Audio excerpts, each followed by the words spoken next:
শরীরটা একটু ভালো আছে। ওই যে যে কাম করতে না হয় এই কারণে শরীর ভালো থাকে না আপনার। খাইয়া খাইয়া তো হাতির মতো হইতাছেন, শরীর তো আর কমতাছে না। এবার না একটু শরীরের চর্বি কমান, বুঝতে আমি পারছেন? কি তোমার কামাই খাইতেছি? আমি আমার স্বামীর কামাই খাইতেছি। আমার স্বামী এই মহিলার শয়তানের বাচ্চা, তুই কি ভুই লাগেছ? তোর জামাই যে প্রবাসে ধরা খায় জেলাস, হ্যাঁ? তোরে আর তোর মাইয়ারা যে আমার বাসায় বসায় বসায় পালতাছি, এটাই তো তোকে সাত কপালের ভাগ্য। আবার কিভাবে আশা করছ তোদের যে বসায় বসায় খাও? অনেক খাওয়াইছি বসায় বসে। এখন তো যেদিন কাজ না করবি ওদিনের খাবার বন্ধ। আমি আমার দেওয়ারেরটা খাই আখি, তোমার বাপের বাড়িতে না খাওয়াও না আমারে। আরে দেওয়ারটা মনে হয় আপনি বিয়েছিলেন, আমার দেওয়ারটা খাই আখি, হ্যাঁ? আমার জামাই না কষ্ট করে ইনকাম করে, বৈশা বৈশা টাকা ইনকাম করে না। টাকা কি গাছে ধরে ছিড়বার আপনারা করে দিব? তুমি কি আমার মাগনা মাগনা খাওয়াইতেছো? সম্পূর্ণ কাজ তোমার সংসার আমার করাইতেছো, আমার মেয়েটাকে দিয়াও করাইতেছো।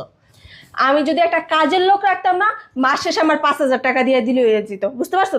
তোকে 2 মাইজির পিছনে বেশি নইলে আমার 30 থেকে 40,000 টাকা খরচ আছে। ওগুলো কি তোর বাপের বাসা থেকে আইনা দিবি শয়তানের বাচ্চা? আবার বলতাছি তোরা লাস্ট বার ওয়ার্নিং দিতাছি, যদি কাজ না করো 3 বেলার খাওয়া বন্ধ, শয়তানের